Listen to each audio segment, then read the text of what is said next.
So, welcome everyone again to Play the Surreal Dota podcast to the episode 2. I am here only with Mr. Tiger today. Hello.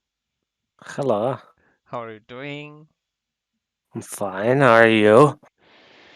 Yeah, could be better. We have a national holiday, so I have a You I could mean, be better or you couldn't be better. it could be better. It always can be better because it's hot outside as hell. So, but I imagine for you it's the same. You're always a glass half empty kind of guy, right? Uh, yeah. Okay. Rather to look at the like dark side of things rather than anything else. Well, how was your day actually? That's what I'm curious. You really want to talk about that? What do you mean? Me and my days are not anything worth talking about. Yeah, well, as usual. Anyway, for the others that are wondering where Mr. Liberty is, no, he didn't got kicked or anything like that. He's on a vacation in Greece, so he's not gonna be joining us for this episode, but for the other one, for the next one, he's gonna be here for sure. Okay, so I think we can go over the Reddit posts, the interesting ones from past week.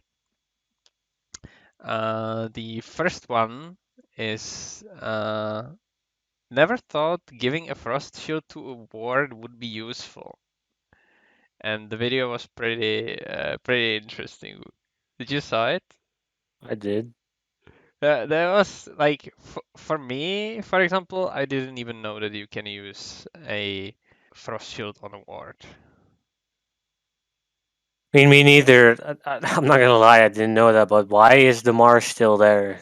Like, why are you trading with the Lich? What are you doing there? I don't know. I don't know. I mean, considering the lineups, right, and probably overall like how the kill happened and stuff, I assume the Mars was probably position 4. So unless it was either But even me or then, your you, range against melee, like look at him, he just less health right from the get go. You don't have spells to spam. Like he has Lich's Verifier, still Tango, one full one. I don't know what the Mars says, but you should not be there. I mean, I mean, yeah, but it's a sick move, like nevertheless. But it's just the fact that it's enough to kill on level 2, level 1 Frostshield actually is pretty dope. yeah. It was pretty good. But just like the sake of it, that like I actually didn't know about this. Like there is a lot of stuff that like And you see I the feel like Mars that you didn't items, know. right? Like you see the Mars item for a brief second. He has two Tangos Verifier. He did not use Verifier. He has Iron Branch and two stick charges.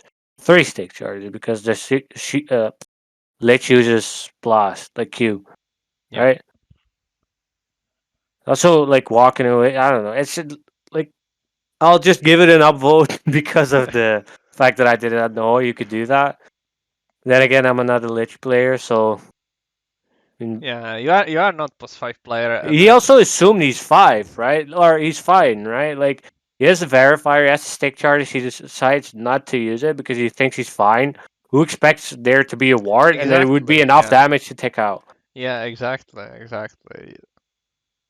It was a very cool and interesting move for sure, and it just brings the thing in mind to me that like there is always something that uh, you just don't know in Dota, like these sort of like weird mechanics that just appear out of nowhere and and Yeah, but they he's can master surprise tier you. Lich player, right? Like he should know this. Oh yeah, I mean, probably, right? But like, I didn't like I didn't expect you to know this, even though like I know you know a lot of like this weird type of mechanics more than I do. But I thought that this could be a funny interaction to see And and it to talk is. about a little bit.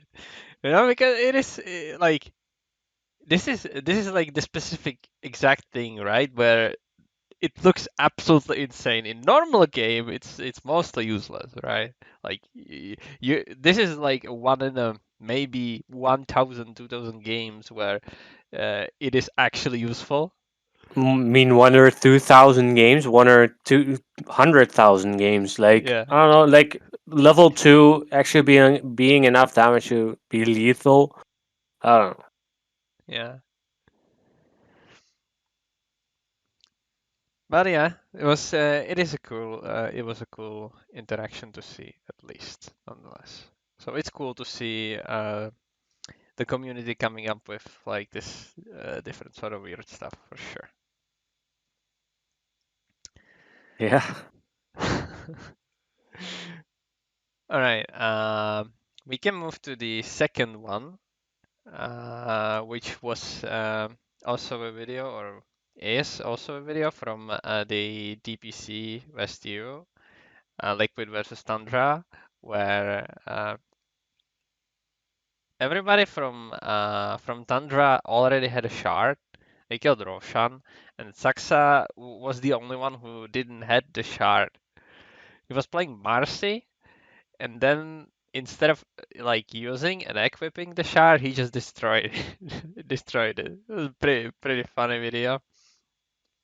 What does that shard do again? It like puts rebound on autocast, right? It puts rebound on autocast, and it does the thing that I think if you use it, Throw the targeted unit instead of yeah, rebounding, so you yeah, can dispose you can dispose without with. stun either like a creep if you are chasing, which I don't know why would you do that, and or your hero, like one of your teammates,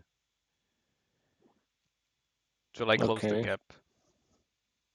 Not sure, not sure personally. I haven't used the used the shard ever because it just feels weird. But even a pro player is kind of thinking, probably this shard should have a little bit of rework. What do you think would be a good shard for Marci, for example? Like I'm still baffled by the fact that what does this axe do on Marci? Reduced unleash cooldown by 10. While unleash is active, all of Marci's ability unleash pulses when cast. What? What? Yeah, Like if I were to get an axe on Roche and everybody on my team has an axe and I'm Marci and I get axe from Roche, I would also destroy it because it's fucking pointless. Like I don't know. Like, why? Do you ever buy this when you're playing like an 80-minute game? And you I have mean absolutely nothing else to buy. the axe is not bad. Like not in a way that you would build it, right? But in a way that if I would get it from Roshan and everybody else from my team would have it, like I'm down because that Yeah, but that is yeah, not bad. obviously, but like But I I don't wouldn't build know, that, right? Like never ever. the pulls basically just slows from the ultimate, and it deals I think a little bit of damage, not sure, but that's beside it. So like if you can have another like pulses from your abilities, sure. Like if I can get the axe for free from Roche, or maybe like you mentioned, like in the 80-minute game, having having way too much money, I mean, travels level 2 moonshot, refresher in the backpack or whatever, like I mean, then yeah, like maybe. that's ever going to happen when you play plus Yeah, four. yeah, So like that's not even worth talking about. yeah. Like that's not gonna happen. Obviously, like I don't know what would be a good shard. I honestly have no idea. I think personally, a good way of building a shard for Marseille or for like next patch or whatever would be to change the rebound to the original state. If you just They buy shard and you can bounce off everything, that would actually be okay. because like I'm not sure if that would be like if the price would be okay for what it gives you. I'm not sure because like they nerfed it, right? And to be fair, catching Marci when she had a rebound was pretty hard, right? Because she could just even use you when you are trying to chase her down, and then she's just out, right? Yeah, but then you're forced to spend 1.4k gold Yeah, or something on that fact. I mean, yeah, I still don't like that you cannot catch her, but it would be decent. yeah. I'm not sure about the price. If it would be okay to have it for just 1400, because it's basically like, let's say, theoretically speaking, it can be 15 minutes, right? At 15 minutes you can have this like Yeah, but then you almost have nothing else because you're gonna be yeah, either playing 3 or 4. You're not gonna be rich. yeah,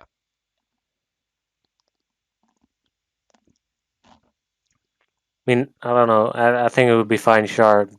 yeah, I also I like more that, like, for example, axe gives a different ability or something like that. That actually yeah. does something, like make the alt AoE bigger, or I don't know. Okay, Uh, since we are talking about like shards in general, just a quick side topic. What is your favorite shard? my favorite shard. Hmm.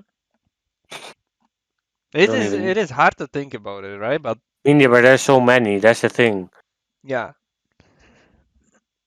My favorite shard. like, there is a lot of them. For example, the Rubik telekinesis, I think, is pretty good. No, I don't like that one at all. I think it's fucking garbage. Like I don't think I've ever bought it on Rubik, and it's one of my Really? most played heroes. I don't think I've ever bought it on Rubik. Damn. Because like I buy it on Rubik, but it's like, I don't know, it's like fourth item, I think. I mean, I think Marsh shard is really good Yeah, with the double spear. I yeah, think that's really good. yeah, Um, for sure. the I think the Ricky shard is stupid because the dart sets up everything for you. Yeah, I don't know. Zeus shard is amazing actually because static field does a lot of damage. I think Void Spirit shard is also pretty good. Wyvern shard is that you when you E someone, like cold embrace yeah, someone, the spinner blast goes off it, right? yeah, Could be niche as well. You can clear entire creep wave with it. yeah. I felt it when you played Wyvern. I think I mean they're good shards, but they're also like hit and miss shards completely. Like some shards are like, why does this shard exist? And then some are really good. Yeah, like That's for that's what I example. that's what I also feel with also Ags or Shard. Like some heroes benefit from it so much, and other heroes you would never ever buy it on. That's like I don't know. Like I think each shard or Aghanim Scepter should be worth buying on consider at least be considered to buy on any hero. Yeah, Because like people in pubs on, for example, Lich, since we were just talking about Lich, buy the shard because it allows you to solo kill. People do not expect it, but like on paper, the shard, in my opinion, is really bad because it offers you nothing. yeah, yeah. Like the shot, it just moves pretty slow, and then it's another unit to bounce off the frost. Yeah, and then Frost. like What's it called? I don't know. it in theory, you should not benefit from it since it's a team game and you're not playing alone. And with Lich, you're should be like team fighting. There are enough targets to bounce off of, right? Then, for example, they have the DK one, the Fireball. I think that one is amazing. Yeah, It's really good. You can clear a creep wave in one go, which you lack as DK, right? Like you lack farming capabilities. Like those comparing like simply those two, it's amazing. And then you also have, for example, Ember Shard, which gives DPS on the spirits. You don't use spirits for them to be somewhere, right? And why would you buy a shard on that hero? I missed the point. And then you have the Drow, which reduces regen, stacks damage, makes you explode, right? Like, there are three aspects of that, for example, while the Ember one only gives you one. Like, I don't think that's even or, we'll say, fair. I think that's a big difference. Like, either do one spec on Drow as well, or give Ember an actually viable shard. yeah, could be. I also like the Pango shard a lot. I don't Oh yeah, personally that's buy pretty it pretty that sick. much, but it is pretty good one. It is almost must buy on every Pango game. I feel like almost everybody buys it. What was Yeah, the other shard I was thinking about?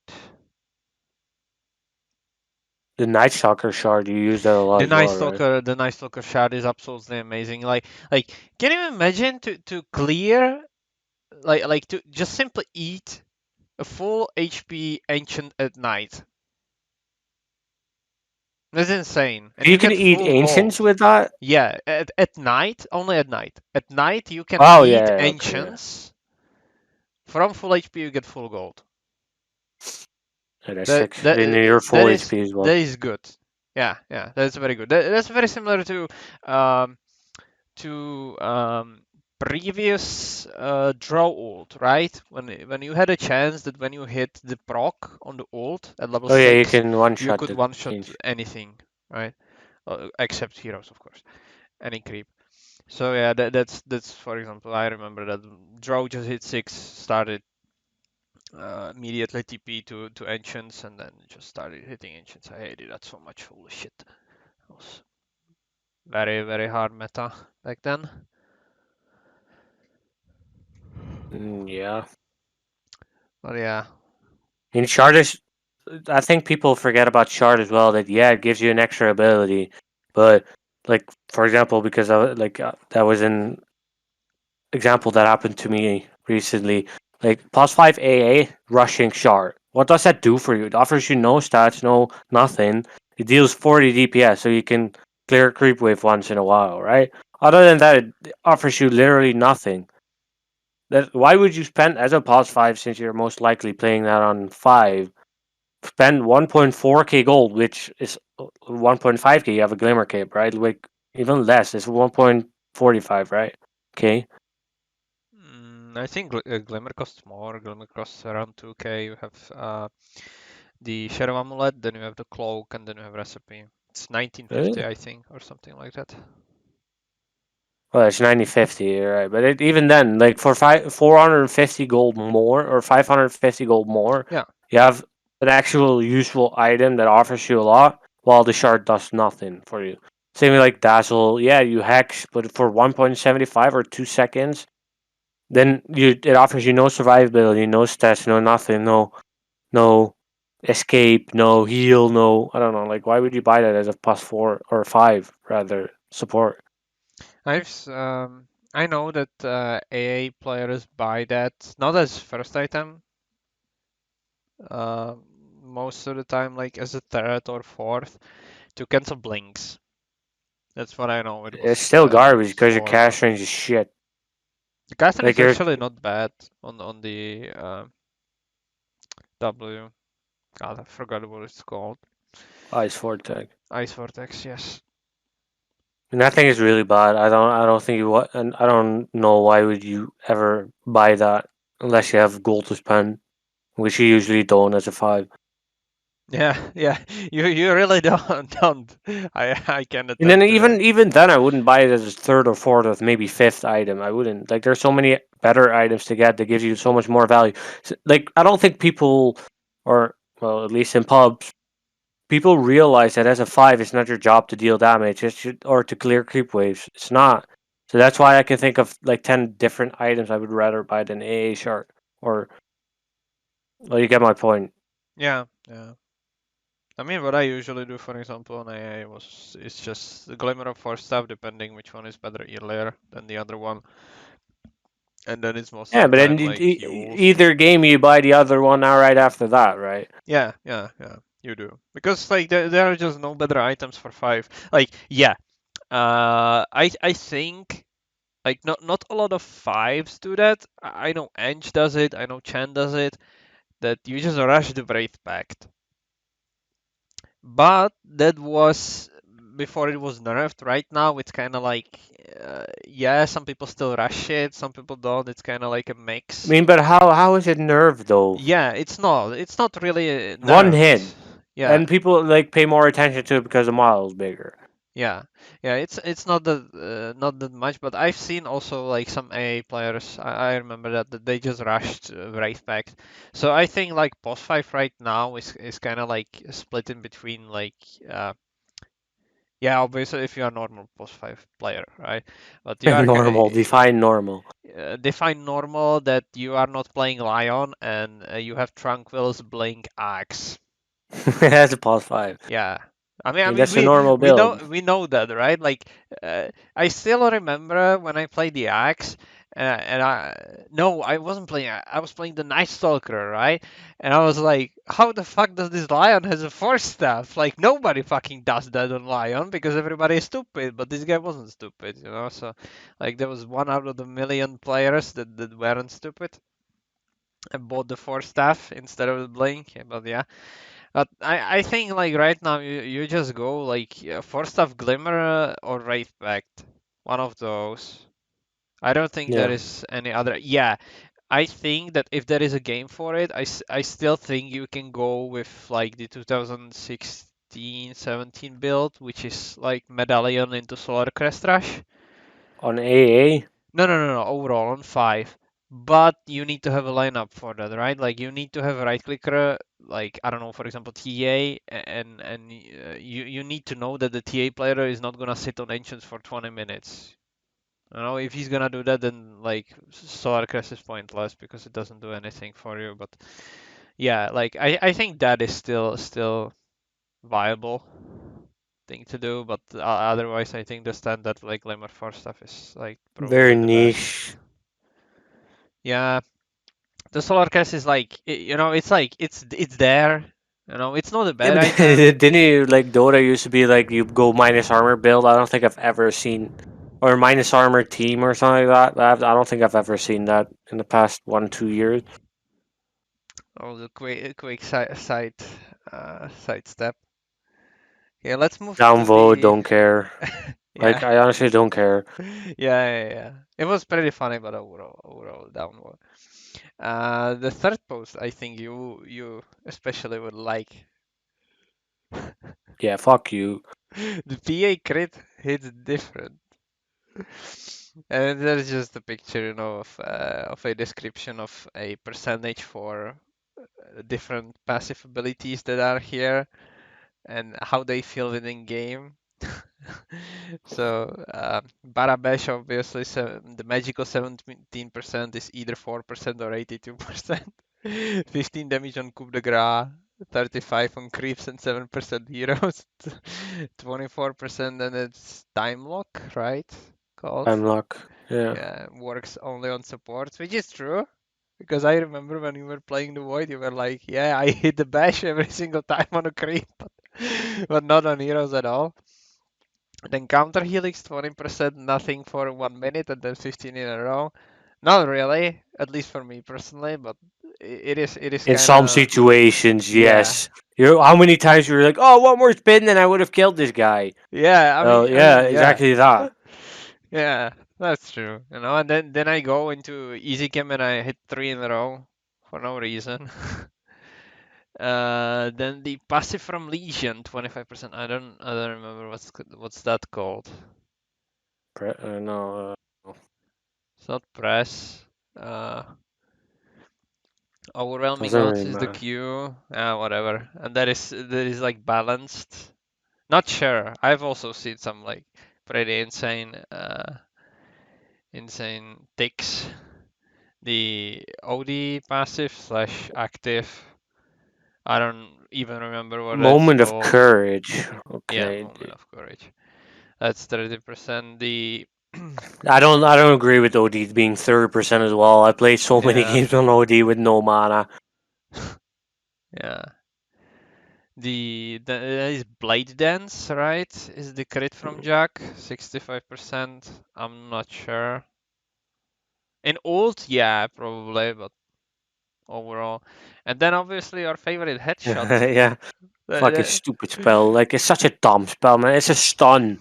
Seriously, you cannot move. You cannot do anything. But it is literally 100%. When you go with the yeah, like the E, with it the is active. literally 100% fucking stupid.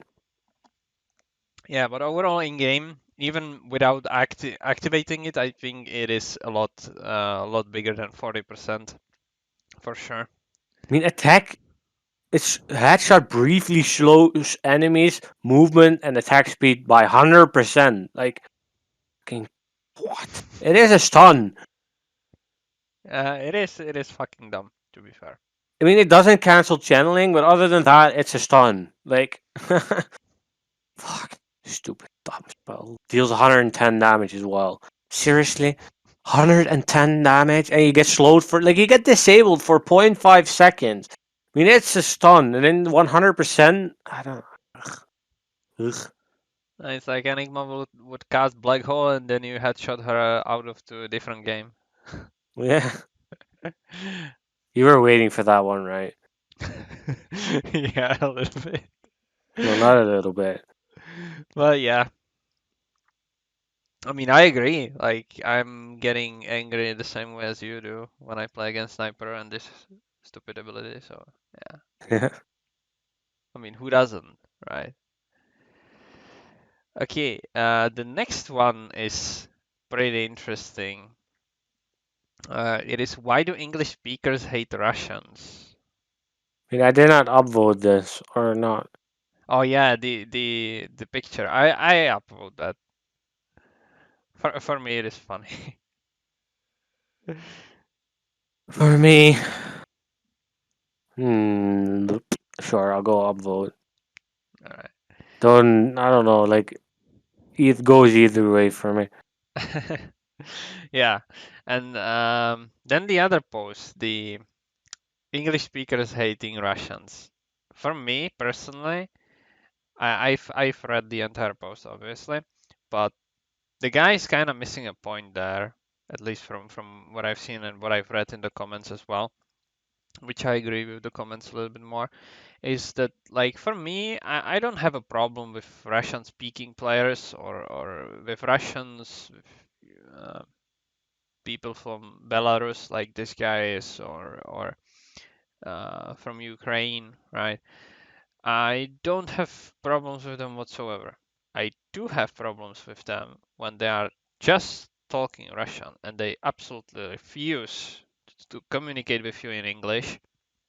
And then you just hear this classic "Suka блядь, иди нахуй," and yeah, I'm done. I'm done at that point. Like I'm done.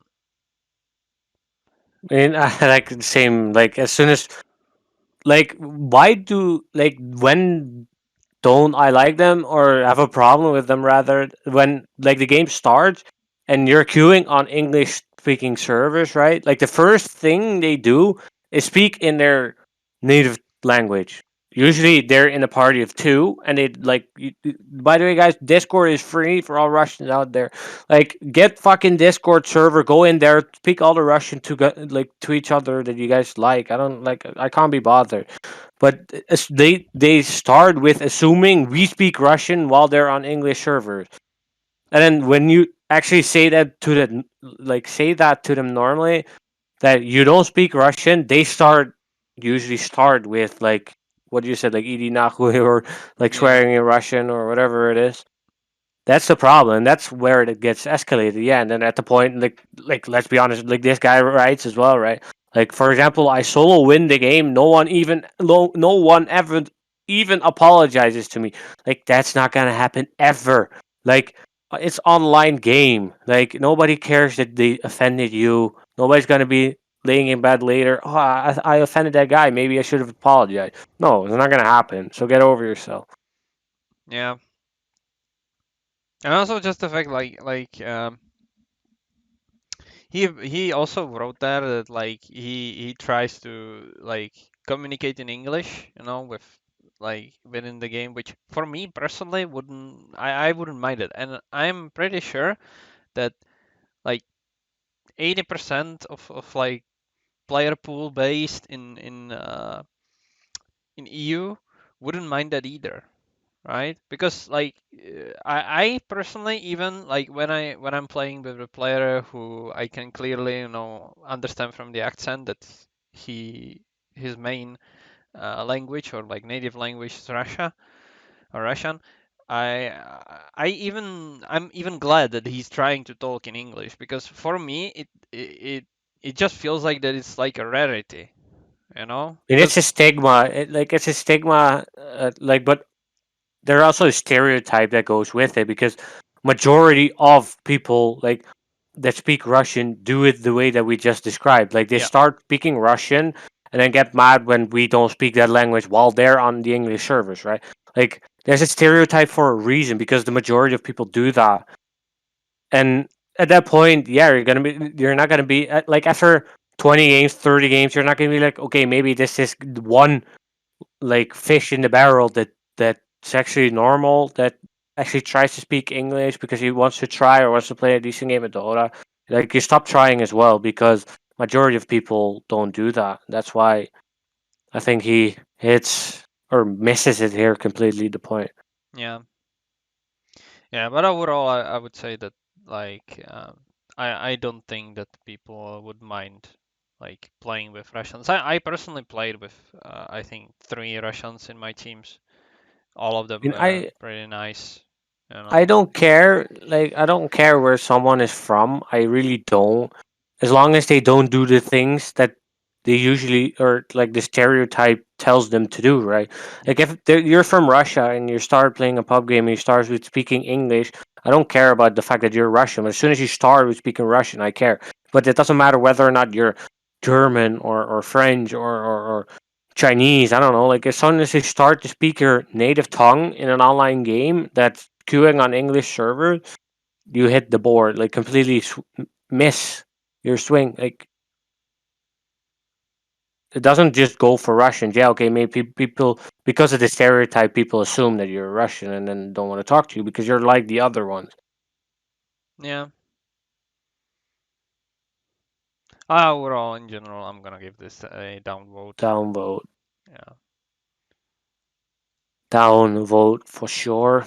hmm Okay, Okay, then we have another post which is gonna be a little bit more on the fun side.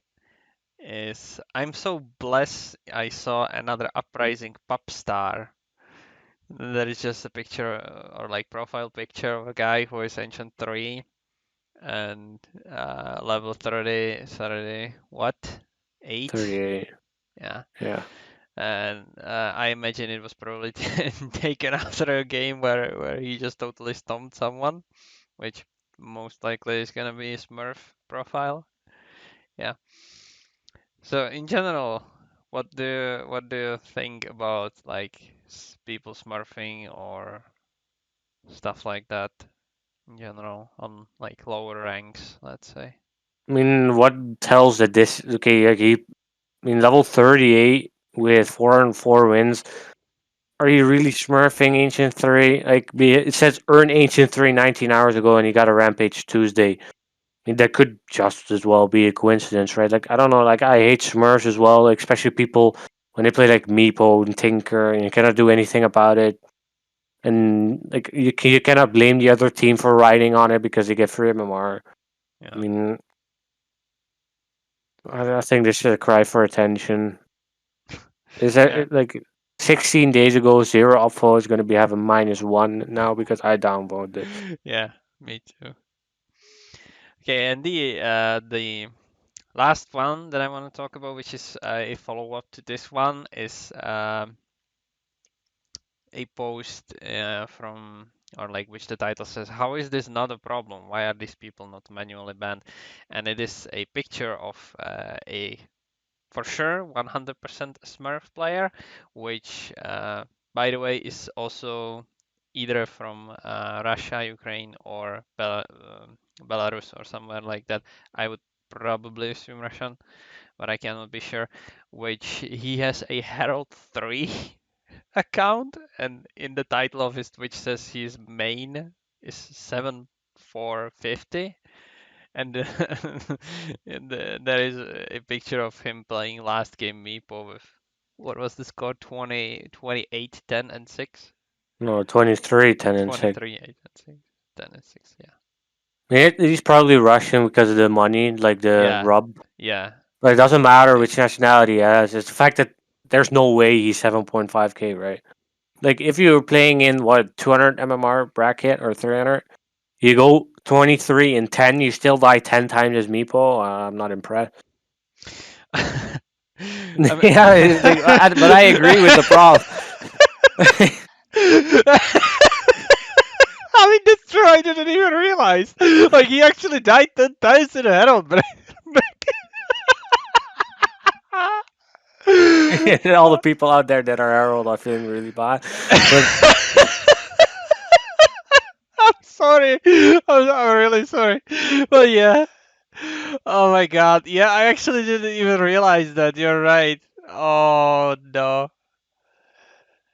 I mean, it's Actually still, dying but like, 10 times. I mean, mm, I mean, okay, I think I can give him a benefit of the doubt, right? Like, he's maybe like, let's say 7K player, but like, for example, mainly support player, he doesn't play Meepo at all, and he just picks it because, he knows how to, like, but abuse you're the not gonna Meepo play. effect. Like, I don't think you do that. I don't think you're gonna play Meepo because you don't play that hero and just gonna go for it. I don't agree. Like, I don't think so. Yes. His name is Meep Gore. Like, that's for a reason, right? Oh, In the yeah. title it says Meepo Day/Lone Druid plays. Like, you play these micro intensive or more micro intensive heroes. I wouldn't say Lone Druid is that micro intensive, but you play them and then you're gonna go into Hero bracket and you play 123 and 10. And yeah, people are gonna spot you're a Smurf, but just the fact that this is allowed, like he is 459 viewers, you should get banned. People should report him. You should get banned off Twitch, banned off every like Dota account that you have, even though like ban the 7.5k MMR account. Ban him. Like it's reason enough to ban that, right? Like don't do that shit. Yeah. Send out a message. Like you have 7.5k MMR, don't Smurf, bam. Hit them with the ban hammer.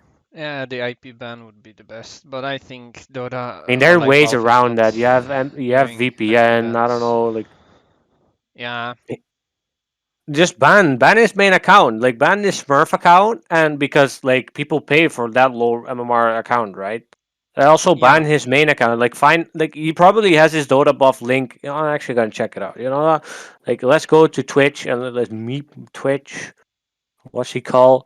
Meep Meep Gore Gore. Meep underscore off of. Gore. Meep Gore underscore off. He probably has his Dota buff in his Twitch page, right?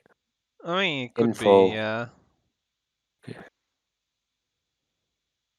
Okay, it's in Russian. I don't know this. Donate here. Trade links. Yeah, I'll click that.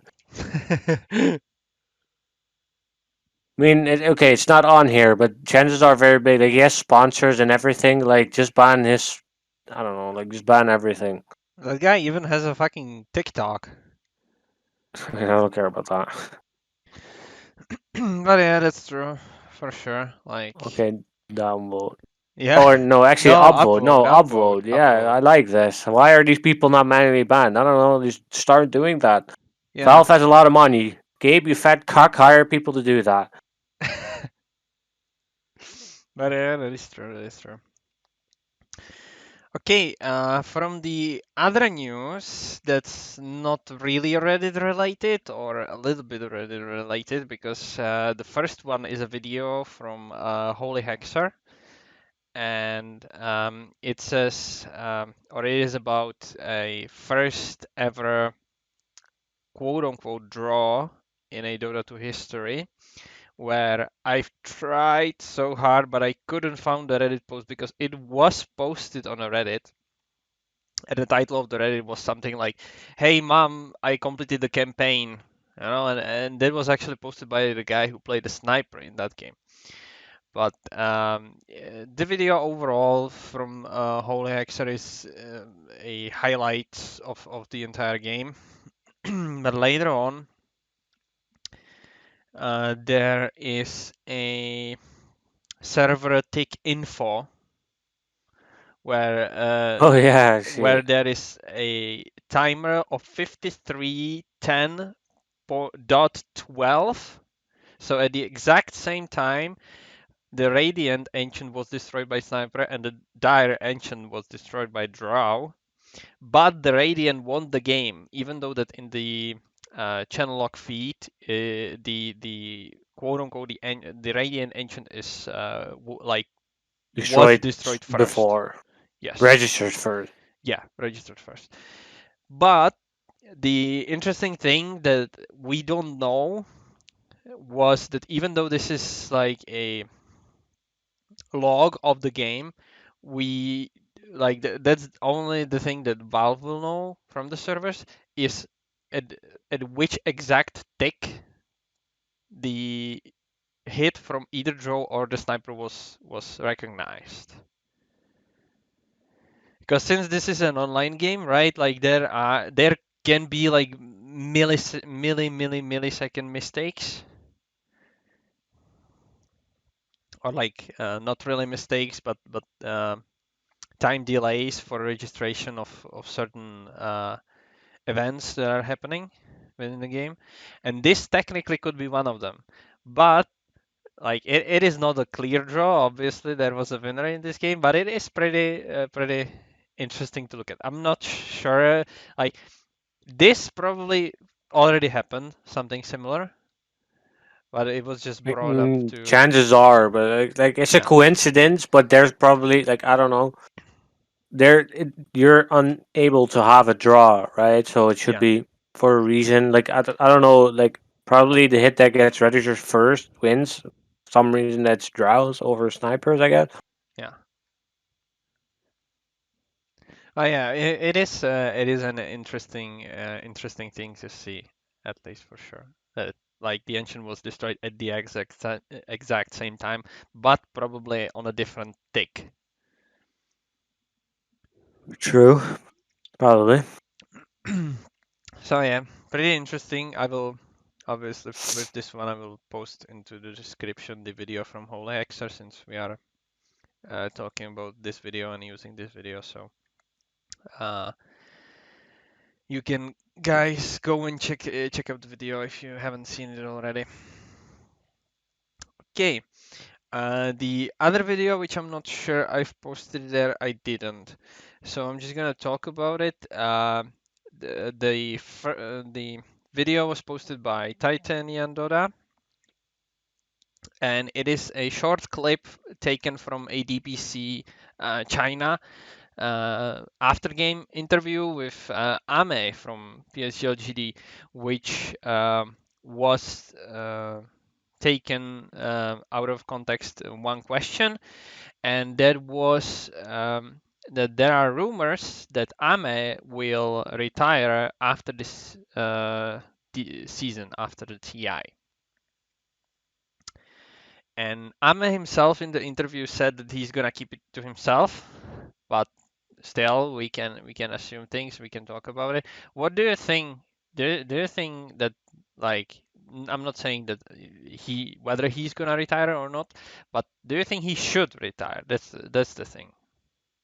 I don't think he should retire. Didn't like he TI 10 he had finals doing really well now. I don't think he should retire. And I'm not gonna lie, I'm not the biggest fan of Ame or Chinese Dota.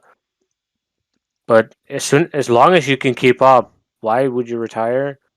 Yeah, exactly. But obviously we cannot know the reason at all. It could be But also health like he reasons, can personal retire, right? reasons. Yes, yes, of Like course. like according to Wikipedia, he always has 3.5 million in earnings. Like I'm not sure if that's like it says approximately. Like right. Yeah, Like it's not I accurate don't probably, but probably like yes, but accurate as in the way that he has over 3 million, yeah, right? Like yeah, he has yeah. over Like 2 point something million. of course, Like it's I not like probably never earned that in my entire life, but like he can retire and not care. But what are you gonna do? Like he's 25 years old. What he's gonna do the rest of your life? You're gonna work some shitty ass job because probably don't you? I don't know. Some pros finished a college degree or something. Like have a degree in something. I don't know if he does. I'm not aware of that at all. Not sure. No, but that's the point. Like I don't like Yeah. you. Like what are you gonna do all day? Like Mm, sitting at home is fun for like a month, right? At mm. max. Like having holidays for like 3 weeks, that's fun. That's okay. That's doable. After that, it gets boring. Yeah.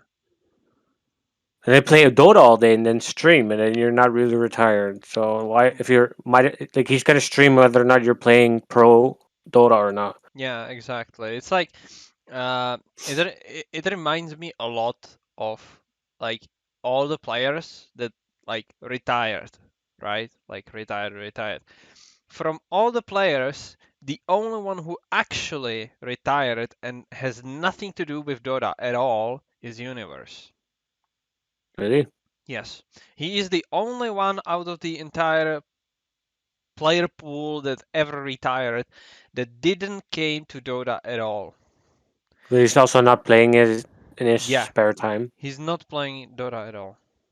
And why would you blame him? He's still one TI, right? I mean, I'm not blaming him, but it just comes down to my point that like all the players that ever retired, PPD, he even came back, right?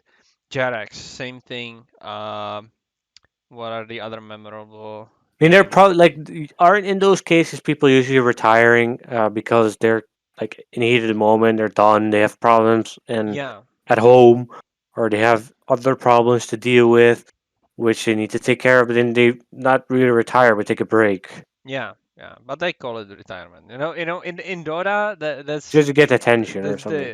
the meme in Dota, right? In pro scene at least, it's like, yeah, when you retire, you're actually only taking a break. And that meme was made because of Anna, right? Like that's the famous three times retired, two times came back, Yeah. and this time it looks like he's gonna come back from the retirement as well, based off the OG Monkey Business podcast. But we will wait and see, of course, for that. But yeah, like for me at least, it would be. I think it would be sad to see him go because personally, I watch Chinese scene, Chinese Dota. I think Ame is incredible player. He is one of the best cores that China has for sure. He was one of the best cores since he entered the scene in China. Very consistent. So it would be a little bit sad to see him go, of course, but obviously the decision is up to him, and we will only have to wait and see whether he will actually retire after TI or not. But yeah. Okay, and then the last funny news that was actually posted on 3rd June. I think it was 3rd June. It was literally, or was it June? I don't even know. But ESL One Malaysia, or like ESL organization, announced that Alliance are gonna be, or are the third invited team to the Malaysia major, What? or like the sorry, not the major, to the ESL One Malaysia. They are the third They just invited kicked it team. their offlaner, right? Or They they just kicked their post five symmetrical. Yes, no plus three. It was offlane, dude. symmetrical was offline. All right, so then the post three. Yes. Which is something that we are gonna get a touch on within the DPC segment. But yeah, like this is news in general, right? They are 13 that they announced for ESL One Malaysia. Invitation is Alliance, which are on the bottom of the DPC group. That's a joke. Oh yeah, it actually is there. But also it says on the like the roster are to be determined. Fuck. Yeah, All the rosters are. It's weird. Why? OG, Fnatic, Alliance, and Team Liquid are invited, but they don't show any player. I think it might be because of the trade window that's gonna be coming. Because I think it's gonna be it is after the DPC season. I The think. pre TI Yeah, roster shuffle. I mean, could be right. Like if you want, I like the rules allow it. So sure, go for it. You just lose the points for no reason for TI qualification. But like, it is probably because of the fact that like if you know that you're not gonna get directly to TI through the points, then you can switch up the roster and go to the open qualifiers with the new roster, right? Like try it. That's probably why. But I mean, in reality, who does that? No one. Because it would be like, yeah, we just kick a player entire year of trying to synergize the playstyle and stuff like that out of the window. Let's bring this guy, pubstar. Let's bring him in and try to work it out within 1 week before TI Right, qualifier. that worked for OG, right? It worked for OG, indeed. Okay. Right. So that would be the news slash Reddit post that happened for past week slash week and a half. And now we are gonna go to the DPC segment, which we are gonna open up with the most interesting news that happened yesterday as well, and that is hOlyhexOr is out of secret, or specifically is moved to inactive roster due to health reasons, and secret immediately bring back not bring back but bring in Zayats on a post 4 position. How is that interesting news, exactly? Well, it is the best Rubik in the world, one of the consistent position 4 players in the No, world. best Rubik in the world is me, the man. All right. All right, he said. I mean, I'm Rubik player myself. You know that. You still consider yourself better Rubik player. I think. I do. I think. It's the truth. I think it's just that, like, the thing between the two of us is like.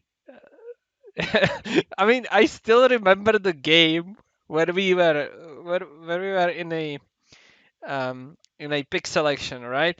And then we just like, I don't know who picked. It was like 1 and 5 picked, and then we saw the Enigma, and I was like, okay, which one of us is picking Ru? And then I just saw you install Rubik. So it's like I don't even get to play the hero with you, because if there is a Rubik game, you go for that. Yeah, because So, we both know I'm the better Rubik player. I mean, I'm the better player in general. oh, Shots fired. I know. some beef going on around here. But yeah, back to the Yabzor.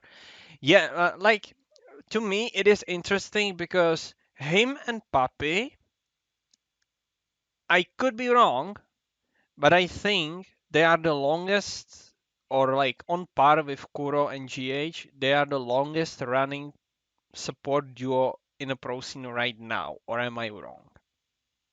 Honestly, I have no clue. I don't think so. Actually, Because the new PSG LGD, or like quote unquote they new, were they since they okay are they are together. 2017. They are The new PSG LGD is together since 2019, I think. Like quote unquote new, because they've obviously already played at least 2 years, but it is the new roster comparing to the old one. But yeah, I think that GH and Kuro and Papi and Yabzor, they probably are the longest running support duo in the pro scene so far. And the App Store has actually been a secret for over 5 years. I didn't even know Yeah, that. That's sick.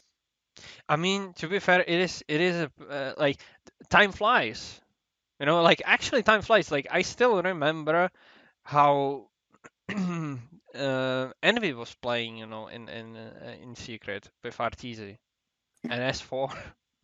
But I wasn't with the App Store though. That was before that. That wasn't with Yapzor. Yeah, that was Pylidar.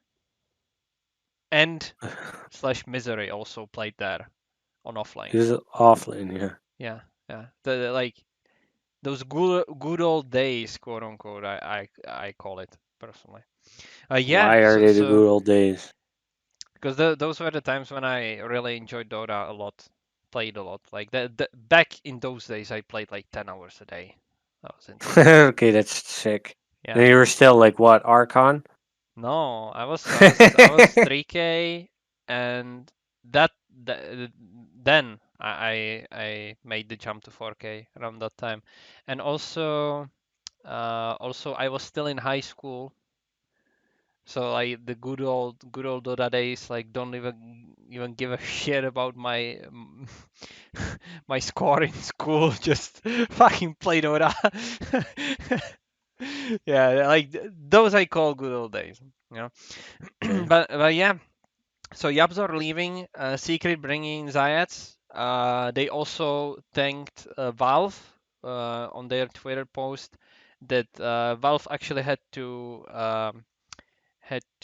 allow Secret to make a change um, within a current season, which has never been done before. So this is an exception. So um, Secret And then thanked it Valve for probably that is as actually a well. health problem for Yappy, right? Yeah, it is said that it is because of health reasons. We don't know what it is, obviously, but what I can say personally, and I think both of us and even Liberty that's not here, we obviously wish Yabzor well for sure because we like at least me personally, I would love to see him back again and just play Rubik because it is just so pleasant to watch. Did you watch the Absor Rubik ever? Any highlights or anything like that? I think you Yeah, did, of right? Yeah. course. It is just he just makes it look so easy, and that is the most insane part of it because everybody who knows who played Rubik at least we know how hard it is sometimes, to like steal a ravage or anything like that. Imagine doing that on a pro level, first thing. And second, him like watching him doing it so smoothly, so easily, it's just a pleasure for eyes. Completely. And then of course the other part of this is Zayats in secret. Zayats was considered also one of the best position 4 players in CIS in 2019, I believe. He played for Vega Squadron mainly with or like that's where he made his name known. That was with the old squadron was with Captain Shema the Slayer, and then he joined Navi, where he played position 4 instead of Soneko, which left. So he played there. Then he played position 5 for Navi, and then he left for Virtus Pro, where he had no success. And lately, I don't even know where he played. I'm gonna check, but he played in Hydra, Hellraiser's, no techies. So pretty much no success whatsoever after he left Navi.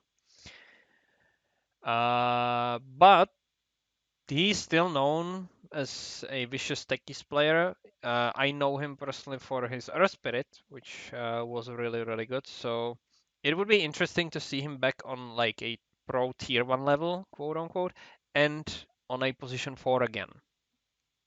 So we will see how that is gonna go. But overall, if we can say, do you expect any like big things out of Secret, considering how they were doing so far in this I mean, DPC I don't season? know. I think the change from Chad Carey is nice, but I don't know. Like, I don't know if. I don't really, do I expect big things from them? I think they're at the disadvantage that they were not at the major. Like, the most recent major, which, like, there's only one ticket to TI from Europe, right? Which I think is stupid, but still, that's the case. They're gonna go through a tough time because DPC wise, who's up there actually? Let me I don't see. know. It Like is. they're no matter what they're here rankings. Okay, this is previous season, but still, like I think it's gonna be a tough for them to actually go to TI nonetheless. Yeah, for now they are not in a run for direct invite to TI through the points. Not for now, at least. No, they're OG PSG on top. OG TSM Gaming Gladiators. Thunder away. Come on, Beast Ghost seriously. Team Spirit, Fnatic, Thunder, Pet, boom, boom. Ow. Because they play. How the hell did they get 400 DPC points from winning? Okay, they won the DPC CIS. Okay, they're not. Secret is not even close. Place 28. Like they're not gonna go 28 to these teams. They're gonna go to TI. Is just stupid. Yeah. What? Like Thunder Awakened, Beast Coast, Bet Boom, Aster, and Boom. Aster is that even the team? EG not in there. Liquid not in there. Quincy Crew not in there. T1 not in there. RNG not in there. Navi, nobody cares about them. Secret not in there. VG not in there. Yeah. Okay, they're gonna go through qualifiers. And I don't expect them to have an easy time if they were to qualify at all. Yeah. It looks very rough. I mean, OG Gaming Gladiators and Thunder are going to be in there. So Liquid, Secret, Entity, Alliance. Okay, did they actually have a shot? There's got to be between them and Liquid, right? Nigma's not going to And be Nigma. there. Yeah. They no shot. Okay, we'll watch Nigma. I mean, they are gonna go. They are gonna have to. Obviously, everybody Yeah, they're already gonna knows that. try, but they're not They are gonna. gonna It's not try. gonna work. I mean, if it's not gonna work, then I think we are in for a treat in terms of transfer windows. I think personally, because I think Nigma's gonna fall apart. When are they gonna realize it's not working what they're doing? Like the four of them together, yeah, they were a great team, but they have to face facts, and that's the fact is that they're not right now or not anymore. yeah. But we will have to wait and see. Okay, so from the other transfers that happen, which you've already mentioned, is Symmetrical is out of Alliance. So basically, right as the direct invite for Alliance was announced for ESL One Malaysia, then they removed Symmetrical from the roster. There are no roster changes announced for them so far. So we'll have to wait and see. And the last one that we're gonna mention is Ryoya and Envy Iisama are retiring from the competitive Dota scene. They are probably still gonna You mean remain in they're on the Dota, but break? I mean, EE has been on a break for 3 years, right? yeah, yeah. Basically, EE has left the Dota scene, or like the known Dota scene, with the Cloud9 in 2020, and that was already a like a try for TI because they qualified for TI, so Cloud9 signed them, and there was a roster of Envy, Ace, Snaking, Misery, and Pile Die.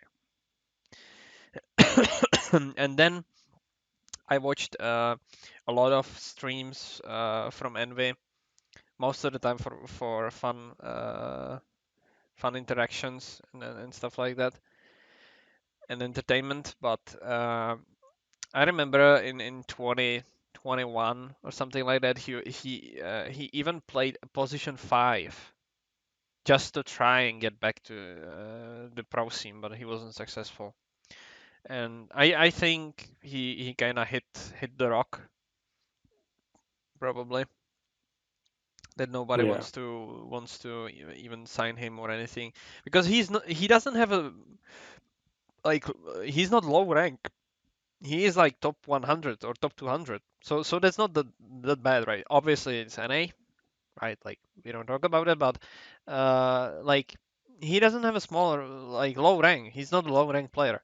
But I think it's just the fact that like how he's known within the pro scene from all the players, that probably that is the issue, that he didn't find it a good team. Or that he's just like not up there anymore. That could be that could be a thing as well, for sure. Because obviously that's something that Liberty in the last episode kind of ran into, right?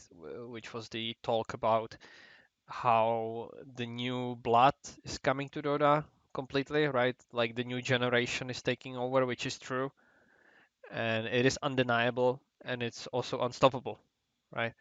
So that could be a thing as well. Like he probably is not on par, or at least he probably also doesn't feel like he's on par with the new blood coming in, with the new players, and probably that made him realize that he is not probably gonna get another opportunity at a decent shot at least, for example, I being mean, a but that's TI. not. I don't agree with that at all because he's been not up there for 3 years. The new generation has not been taken over for 3 years, Not really, or no. 4 years, or 5 years, or whatever it is to you. But from his last team, he had around a year break. Like But no, his last team was Sad Boys in 2021. So wait, who? yeah, I don't know that team either. Well, there you go. Like, what team? Like, no team. Like DPC or Division Two NA. Like, Yeah, probably. no team. That's what you mean. Yeah, I'm not gonna lie. He's better at Dota than me, probably. But like, you get my point, right? Like, he has yeah, no team. He's not been up there for the last 3, 4 years. So yeah. it's like the new generation is not taking over, and like, Yeah, it's kind yeah, of they right. are right now, but not like when he were to still have a shot. They were not. So Yeah.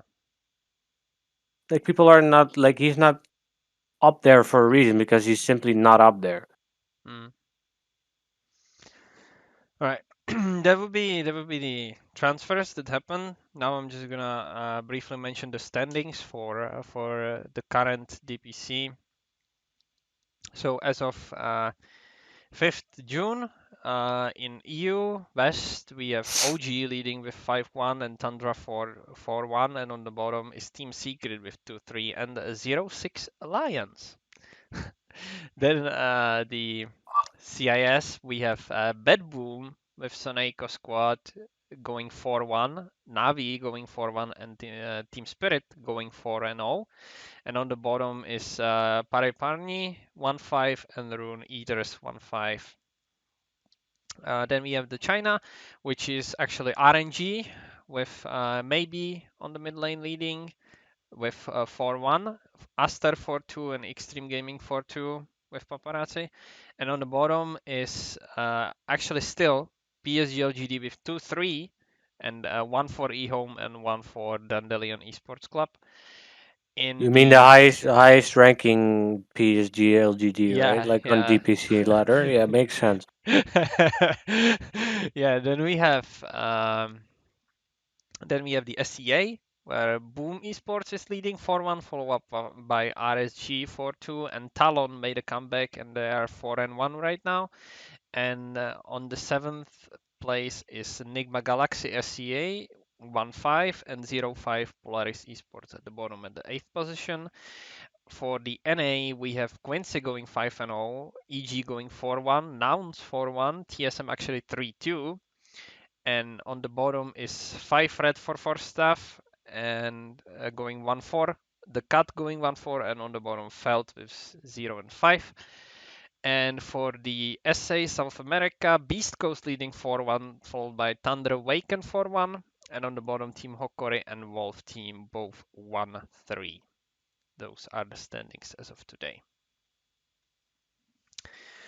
Okay, and now we can move to the other segment, which I would like to talk about the current state of the game so far, which we've kind of briefly talked a little bit with the Reddit post in regards of the smurfing problem, I would say.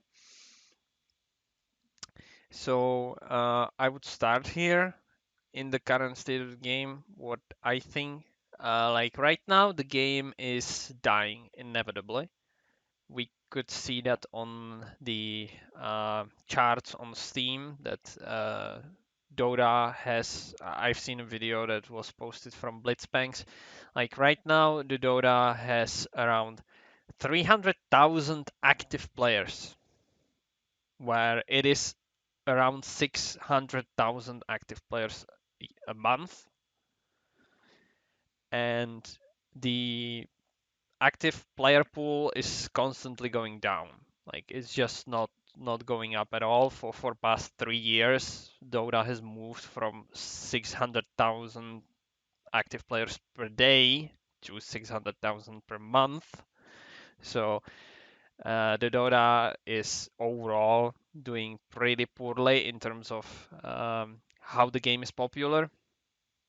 Uh, I think both of us we can agree that even though that we might not like it, for example, like Dota is nowhere near player pool base on League of Legends, for example, not at Yeah, all. but that's because Dota is way more complex than League is, and people like simple things because people are simple things. Yeah, it is more simple. Also, what I've liked from the video from BlitzSpanks, if I'm gonna use this, was that he made a comparison there that for me was pretty interesting, and that was that a game in League is on average around 20 to 30 minutes, while in but that is overall counting with search big phase. In Dota, it is like about an hour, counting search, counting big phase, and the game itself. So there was a point that like I didn't know first of all, and second, it was really interesting that like to see like exactly what you said right now. People like not as complex things, like the more straightforward, let's say not easy, but straightforward and fast, you know, the better. Which is a trend so far, right? With all the battle royale games and stuff like that, that like people prefer to play the games that are just like faster.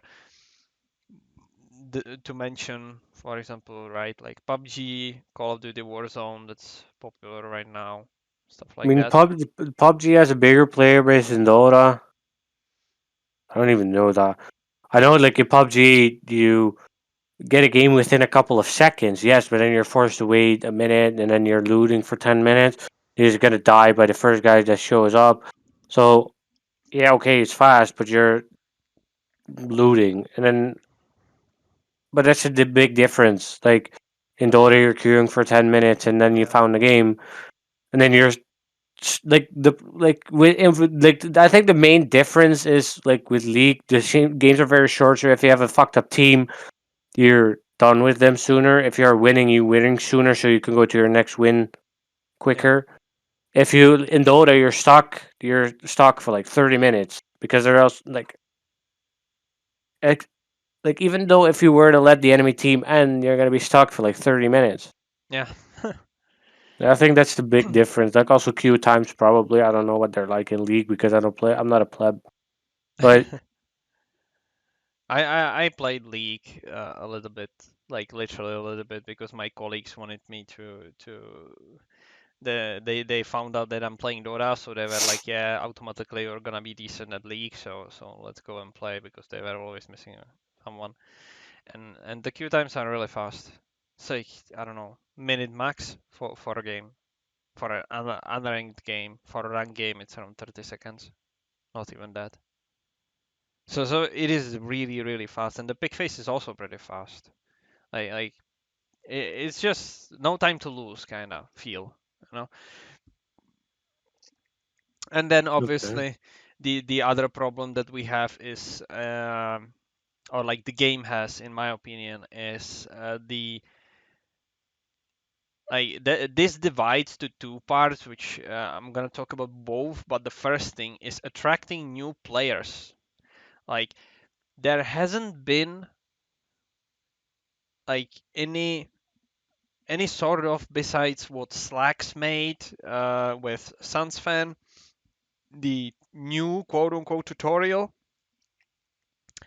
for new players. But what I mean is, okay, it is nice that there is being a tutorial development it went a lot of money and a lot of time of all the people interested in into it. So for sure, it is a great community achievement. Let's put it that way. But the way how I see it is that there are no like campaigns or anything that's interesting from Valve to go and like just intrigue some new player base community, anything like that. Like nothing like that is going out. That's how I feel like. Do you have the same feeling as me? I mean, I think like yeah, sure. I also think is like what was the every TI there's a new record on the money spent on the companion. Like as long as they keep happening, Valve is not really that worried, right? They also show that by not changing that much. And like it is just so weird to see how not only that you are not bringing in the new generation of players or like not trying to bring in or intrigue new generation of players, but you are not doing anything for your current game. Like you are literally just fucking up with your community. You are not releasing patches. When you release patches, it's just dog shit that the community is not happy with, because I am not happy with this current patch at all.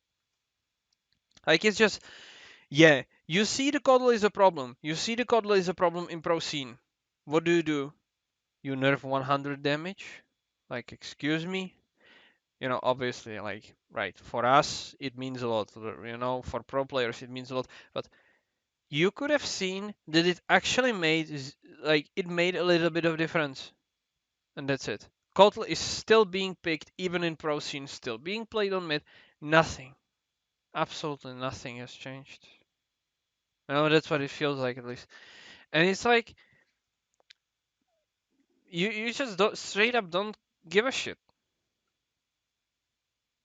And I'm wondering when there is gonna be a point when they will start giving a shit.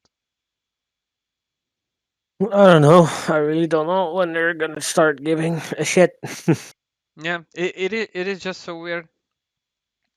So that was the one thing, right? Like intriguing the new player pool base. The second thing is like keeping the current players, which is like what I've said right now. Like, what is keeping us in this game? If I can, like, we know between each other, right? Like, I haven't, because when we play together. I haven't played for a week and a half at least, Yeah, me neither. and I Actually, don't even miss it. I don't even miss it at all. and I've been playing AoE too all week. Actually, Yeah, I like for 20-year me, old game. Actually, listening to their community. it just feels like the game is stable for way too long. It's not about the patch, it's just overall the game feels stable. It's not about like new hero that would fresh up the game. It's not about like new mechanic or new items, no. It's overall about a drastic change. Like map change. Outposts should be fucking done by this point. Like The they should be outpost is fucking boring. gone. They should be fucking gone. It is, outposts are the worst fucking thing they came up with. Like literally the worst fucking thing they came up with. Even shrines I liked a lot more because they actually made the game interesting. The outposts don't do fucking shit. They just make the game faster and that's it. And like there is just nothing for Dota right now. No interest, and it's like from the charts you can also see it is not just my opinion. It is opinion of most of the player pool base. And then if you're gonna go and touch back on the Smurfs, right? Like how much would you think that from the 300,000 player pool base a day, how many of them are actually Smurfs? I mean, a lot, a lot, a lot. I would say that it could very well be around 50K. Yeah, yeah, yeah. True. Yeah. So from out of that pool, you have what? I don't know, like a Like, lot of Smurfs because people don't care about it anymore. They cannot be bothered by it because people are so toxic on higher ranks. So they're gonna be go on Smurfs because you just play the game, play their own thing, and not care. Usually, like people care about their ranks a lot, yeah, and then they can just play the game without caring. I think that's the biggest part. yeah. And then you have then you obviously have that part, right? Like the part that I wanted to touch a little bit on is when you bring a new player, and I've seen a lot of posts on Reddit, and not just on Reddit, like news in Gosu and stuff like that, where the players that are new, that literally have like 11 games, they queue up into the game, and they are matched, even though it's unranked, because you have to play first, I think, 150 hours in unranked. You queue up into the game, and you are not playing versus your level players, because first of all, they are not here, and second, because of the player pool right now being so small, and it is 300,000 players for the entire world. So each region or each server has a different player pool base. So for example, it could be 100k in EU, and that is so small if you diverse it into all of the fucking ranks that we have. And the rank ranges where you can queue up if you're not gonna count all pick like a unranked. But you queue up into the game as a new player, and then you get matched against a player who has 4,000 matches. And Hmm. and he could be a fucking Archon, but it doesn't fucking matter. He has 4,000 matches. And then the other player that you're gonna be playing with has 150 matches, and that is a new account that's being created by Smurf who is fucking 6k.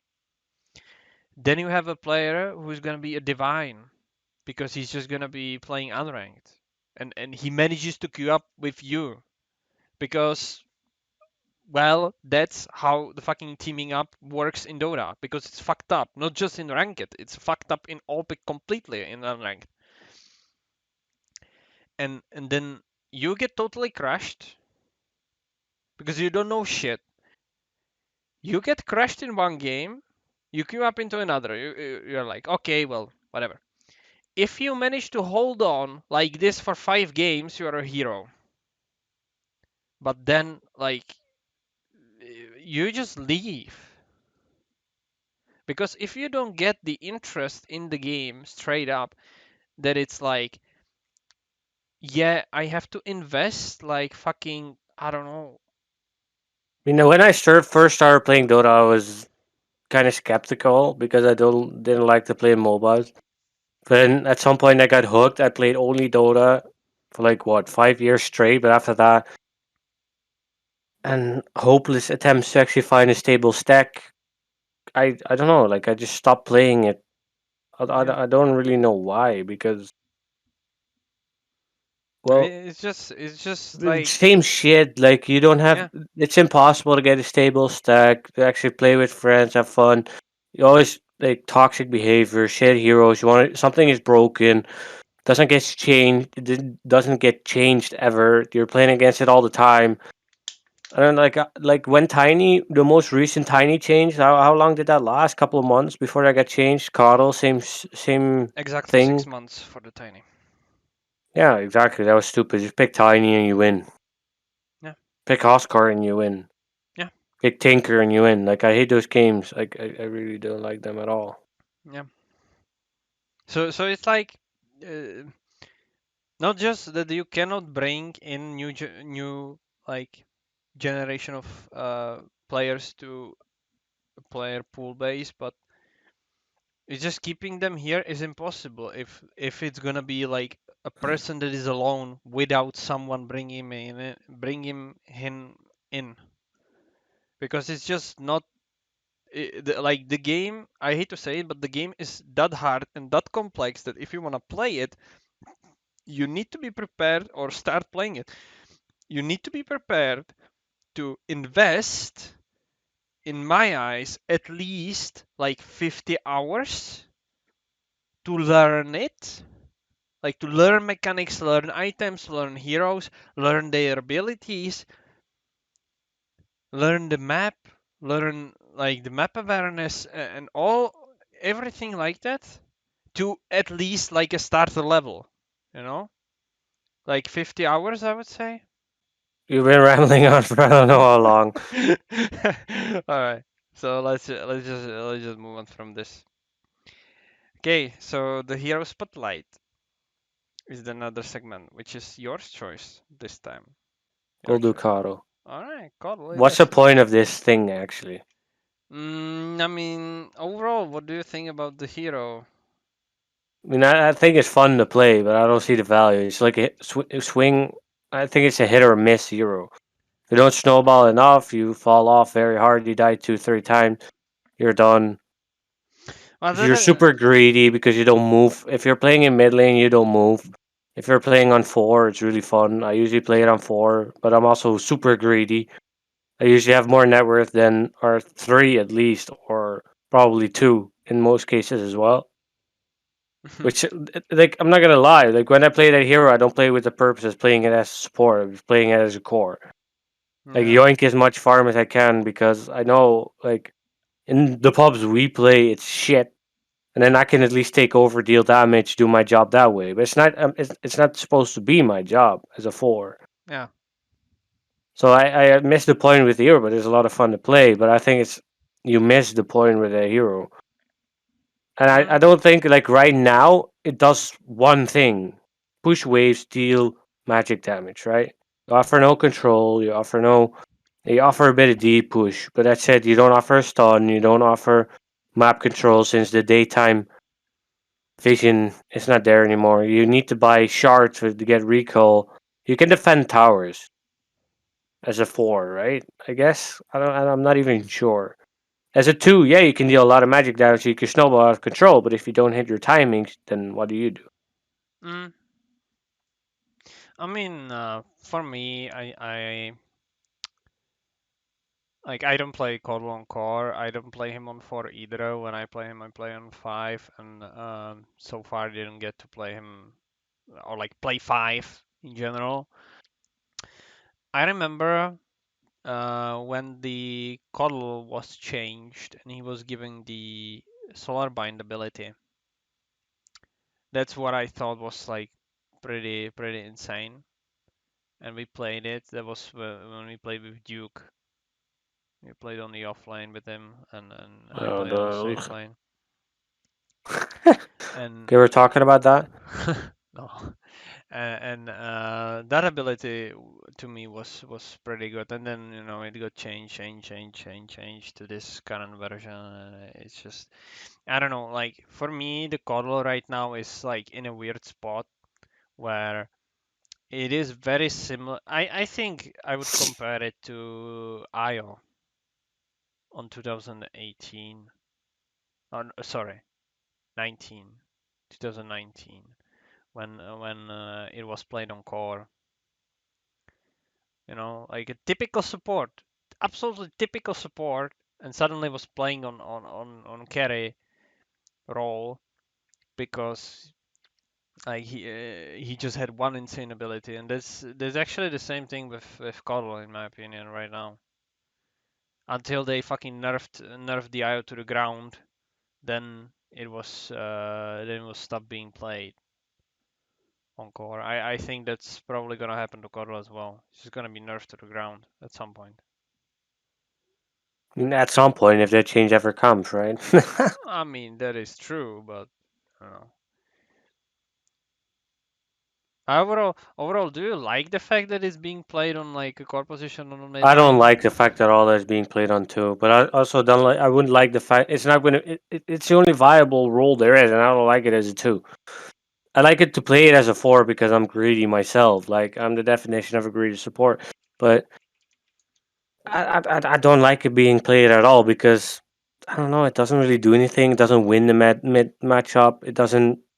It always trades, right? You trade farm, push out the wave, the enemy hero or the opponent's mid just farms a wave after that or before that or whatever, and then yeah, you get a lot of damage. You're fast. You're dealing. dealing with wave split pushing potentially, but then still nothing is really happening. And it's just That's why I don't like it as a 4 either. I don't like it as a hero right now. It's like too. I think in my opinion, it's too on pro scene. Yeah, you can play it mid, but then you're on a hard timer. On non pro scene, I don't like it either way because I don't like you. I don't like it as a mid. I don't like it as a 4. But what do you play it as? I don't like it as a 5 either because you're way too greedy of a hero to play it as a 5. like the old Codel. I actually like to play a lot with the mana leak and shit like that. It was really good. I remember that Codel used to be a counter to Timber because you just maxed mana leak on the lane.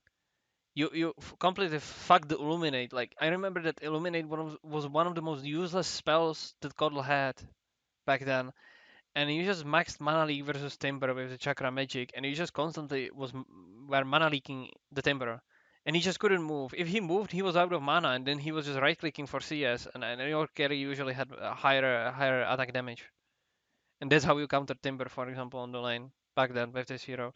Like I just missed that. It was such a great spell.